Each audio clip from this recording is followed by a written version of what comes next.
Sinoj Thomas ഉണ്ട്. Sinoj, good morning Sinoj. പലയിടങ്ങളിലും ചെറിയ മഴയുണ്ടായിരുന്നു. ചാറ്റൽ മഴയാണെങ്കിലും ചെറിയ മഴ രാവിലെ തന്നെ പെയ്തു. മഴയെ കൂസാതെ വോട്ടർമാർ ബൂത്തിലേക്ക് വരുന്ന കാഴ്ചയാണ് മറ്റു പഞ്ചായത്തുകളിലേക്ക് നമ്മൾ കണ്ടത്. കരുളായിൽ എന്താണ് അവസ്ഥ? Sinoj Thomas, good morning. Anukumar, good morning. ഇവിടെയും കാഴ്ചകൾക്ക് മാറ്റമില്ല. മഴയില്ല. മറ്റ് പഞ്ചായത്തുകളിൽ മഴയുണ്ടെങ്കിൽ ഇവിടെ മഴയില്ല. അതുകൊണ്ട് തന്നെ നോക്കുന്നത് 213 നമ്പർ ബൂത്താണ് കരുളായി പഞ്ചായത്തിലെ. ധാരാളം ആളുകൾ, 50ഓളം ആളുകളുണ്ട്, സ്ത്രീകൾ ഉൾപ്പെടെയുള്ള വോട്ടർമാർ രാവിലെ തന്നെ ഇവിടെ എത്തി വോട്ട് രേഖപ്പെടുത്താൻ എത്തിയിരിക്കുന്നു. കൃത്യം 7 മണിക്ക് തുടങ്ങി. അതായത് പഞ്ചായത്തിൽ 24 ബൂത്തുകളുണ്ട്. 24 ബൂത്തുകളിലും ഒരു വോട്ടിംഗ് യന്ത്രത്തിന് പോലും തകരാറുണ്ടായിരുന്നില്ല. എല്ലാം കൃത്യമായിട്ട് ഭംഗിയായിട്ട് നടന്നു. മോക്ക് പോളിംഗ് നടന്നു. കൃത്യം 7 മണിക്ക് എല്ലാ ബൂത്തുകളിലും വോട്ടെടുപ്പ് തുടങ്ങിയിട്ടുണ്ട്. ഉപതെരഞ്ഞെടുപ്പാണ്. അതിൻ്റെ ആവേശം ഒട്ടും ചോരാതെ തന്നെ വോട്ടർമാർ ബൂത്തിലേക്ക് വരുന്നു. വലിയൊരു നിര ഈ 213 നമ്പർ ബൂത്തിൽ കണഞ്ഞു നിൽക്കുന്ന ഈ സ്കൂളിൽ 4 ബൂത്തുകളുണ്ട്. 4 ബൂത്തിലും സമാനമായ രീതിയിൽ ആളുകൾ വോട്ട് ചെയ്യാൻ വേണ്ടി എത്തിയിട്ടുണ്ട്. ചേട്ടാ, വോട്ട് ചെയ്തോ? ചെയ്യാൻ പോകുന്നു. ബൂത്ത് ഏതാ? 213 നമ്പർ ബൂത്ത്. കുറേ ആൾക്കാരുണ്ടല്ലോ. കുഴപ്പമില്ല, നല്ല പോളിംഗ് ആണ്. സാധാരണഗതിയിൽ ഇത്ര പോളിംഗ് ഉണ്ടാകാറില്ല.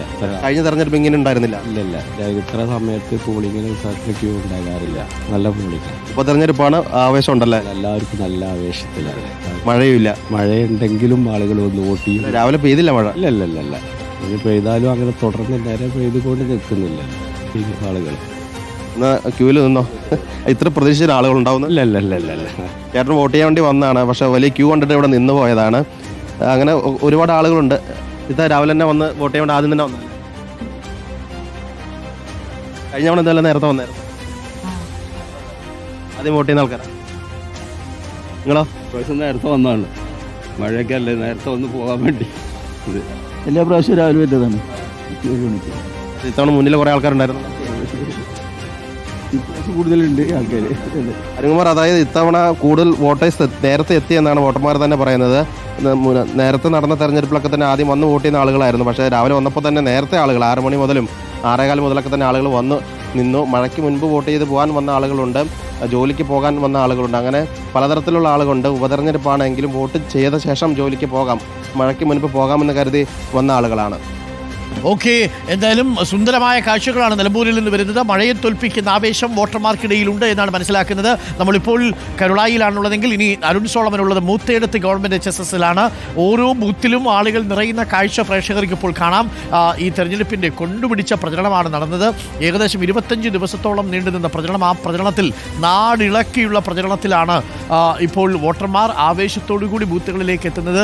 രാവിലെ ഇപ്പോൾ സമയം 7 മണി കഴിഞ്ഞ് 14 മിനിറ്റ് ആകുമ്പോൾ ആദ്യത്തെ 15 മിനിറ്റ് കൊണ്ട് ബൂത്തുകളിലേക്ക് ധാരാളം വോട്ടർമാർ എത്തുന്നു എന്നുള്ളത് സുന്ദരമായൊരു കാഴ്ചയാണ്. കഴിഞ്ഞ തവണ 76.86% വോട്ട് രേഖപ്പെടുത്തിയത്.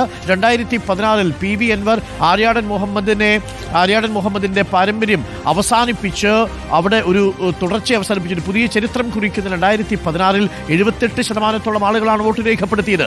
അതിന് മുകളിലേക്ക് വോട്ടിംഗ് ശതമാനം പോകുമോ എന്നാണ് നമുക്കറിയേണ്ടത്. അരുൺ സോളമനുണ്ട് മൂത്തേടത്ത് ഗവൺമെൻറ് HSSൽ നിന്ന്.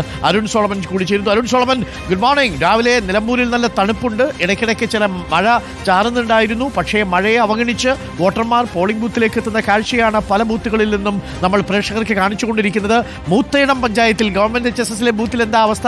വോട്ടർമാരൊക്കെ രാവിലെ എത്തിയോ? പ്രായം ചെന്നവരും തൊഴിലുറപ്പിന് പോകുന്നവരും പണിയെടുക്കാൻ പോകുന്നവരും ഒക്കെ? Arun, good morning. നിലമ്പൂരിൻ്റെ പുതിയ ജനപ്രതിനിധിയെ തിരഞ്ഞെടുക്കാൻ ജനങ്ങൾ വളരെ ആവേശത്തോടു കൂടി തന്നെയാണ് മൂത്തേടത്തും എത്തിയിരിക്കുന്നത്. മൂത്തേടത്ത് ഗ്രാമപഞ്ചായത്തിലെ 61, 62, 63, 64 ബൂത്തുകൾ ഇപ്പോൾ പ്രവർത്തിക്കുന്നത് നിലവിൽ ഈ മൂത്തേടത്ത് ഗവൺമെൻറ് ഹയർ സെക്കൻഡറി സ്കൂളിലാണ്. പുലർച്ചെ മുതൽ തന്നെ വോട്ടർമാർ പോൾ ചെയ്യാനായിട്ട് എത്തിത്തുടങ്ങിയ കാഴ്ചകളാണ് നമ്മൾ കാണുന്നത്. പുലർച്ചെ ഒരു അരമണിക്കൂറുള്ള ചെറിയൊരു ചാറ്റൽ മഴയുണ്ടായിരുന്നെങ്കിലും ഓട്ടോകളിലും അതുപോലെ തന്നെ കുടകൾ പിടിച്ചുമൊക്കെ പ്രായമായവരൊക്കെയും വോട്ട് ചെയ്യാനായി എത്തിയ കാഴ്ചകളാണ് ഇപ്പോൾ ഈ ക്യൂവിലൊക്കെ നമ്മൾ കാണുന്നത്.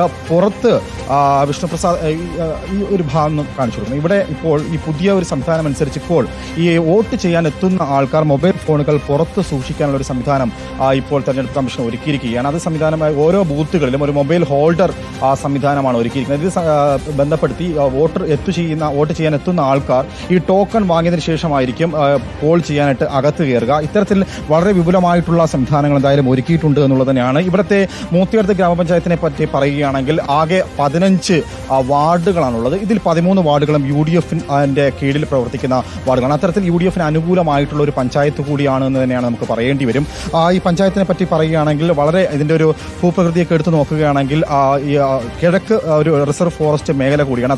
അത് നോക്കുമ്പോൾ ഒരു മലയോര മേഖലയുടെ ഒരു സാന്നിധ്യം ഈ ഒരു പഞ്ചായത്തിനെ പറ്റി പറയുമ്പോൾ നമുക്ക് എടുത്ത് സൂചിപ്പിക്കേണ്ടി വരും. ബാക്കിയുള്ള ഭാഗങ്ങൾ കുന്നപ്പുഴ അതുപോലെ തന്നെ കരിമ്പുഴ അടക്കമുള്ള പുഴകളാൽ സമ്പന്നമായിട്ടുള്ള ഒരു മേഖലയാണ്. ഇതിൽ നമ്മൾ ഈ നിലമ്പൂരിലെ രാഷ്ട്രീയ ചരിത്രം നോക്കുമ്പോൾ തന്നെ നമുക്ക് അറിയാൻ കഴിയും 77 അതായത് EK നായനാർ സർക്കാരിൻ്റെ കാലത്തിന് ശേഷം വരുമ്പോഴാണ് ഇവിടെ ആദ്യമായിട്ടൊരു പാലം വരുന്നത്. അങ്ങനെയാണ് ഈ ഒരു വലിയ 3 ഭാഗങ്ങളിലും പുഴകളാൽ സമ്പന്നമായിട്ടുള്ള ഒരു നാടിനെ പുറം ലോകവുമായിട്ട് ബന്ധിപ്പിക്കുന്ന ആദ്യത്തെ പാലം വരുന്നു. അതിനുശേഷം പിന്നീട് ഇങ്ങോട്ട് ഇപ്പോൾ കഴിഞ്ഞ 9 വർഷങ്ങളായിട്ട് ഈ നാടിലുണ്ടായിട്ടുള്ള ഈ പഞ്ചായത്തിലുണ്ടാക്കിയിട്ടുള്ള വികസനം പറഞ്ഞു തന്നെയാണ് കഴിഞ്ഞ 3 ആഴ്ച നീണ്ടുനിന്ന M സ്വരാജിന്റെ പ്രചരണം ഇവിടെ നടന്നത്. കാരണം ഇത് ഒരു UDF-ന്റെ അനുകൂലമായിട്ടുള്ള UDF-ന് ഏറെ തരംഗമുള്ള ഒരു പഞ്ചായത്താണ്. അതുകൊണ്ട് തന്നെ ഏറെ